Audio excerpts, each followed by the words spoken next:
जीवन हो योजनाओं से भरा। जीवन के किसी भी क्षेत्र में बेहतर रणनीति आपके जीवन को सफल बना सकती है, और यदि कोई योजना या रणनीति नहीं है तो समझो जीवन एक अराजक भविष्य में चला जाएगा जिसके सफल होने की कोई गारंटी नहीं।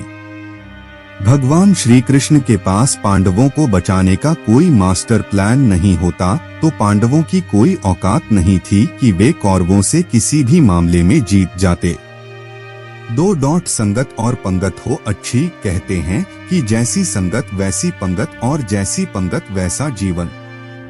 आप लाख अच्छे हैं लेकिन यदि आपकी संगत बुरी है तो आप बर्बाद हो जाएंगे, लेकिन यदि आप लाख बुरे हैं और आपकी संगत अच्छे लोगों से है और आप उनकी सुनते भी हैं तो निश्चित ही आप आबाद हो जाएंगे। कौरवों के साथ शकुनी जैसे लोग थे जो पांडवों के साथ कृष्ण। शकुनी मामा जैसी आपने संगत पाल रखी है तो आपका दिमाग चलना बंद ही समझो।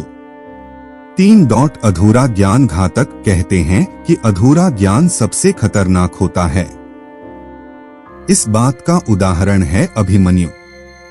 अभिमन्यु बहुत ही वीर और बहादुर योद्धा था, लेकिन उसकी मृत्यु जिस परिस्थिति में हुई उसके बारे में सभी जानते हैं।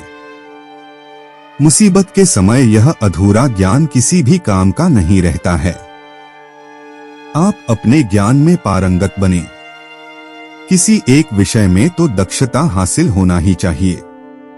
दोस्त और दुश्मन की पहचान करना सीखें। महाभारत में ऐसे कई मित्र थे जिन्होंने अपनी ही सेना के साथ विश्वासघात किया।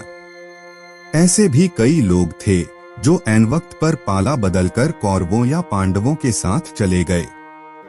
शल्य और युयुत्सु इसके उदाहरण हैं। इसीलिए कहते हैं कि कई बार दोस्त के भेष में दुश्मन हमारे साथ आ जाते हैं और हमसे कई तरह के राज लेते रहते हैं।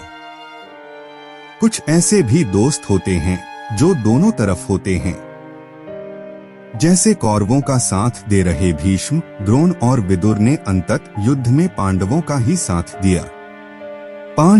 हथियार से ज्यादा घातक बोल वचन। महाभारत का युद्ध नहीं होता यदि कुछ लोग अपने वचनों पर संयम रख लेते। जैसे द्रौपदी यदि दुर्योधन को अंधे का पुत्र भी अंधा नहीं कहती तो महाभारत नहीं होती। शिशुपाल और शकुनी हमेशा चुभने वाली बातें ही करते थे, लेकिन उनका हश्र क्या हुआ यह सभी जानते हैं। सबक यह कि कुछ भी बोलने से पहले हमें यह सोच लेना चाहिए कि इसका आपके जीवन, परिवार या राष्ट्र पर क्या असर होगा।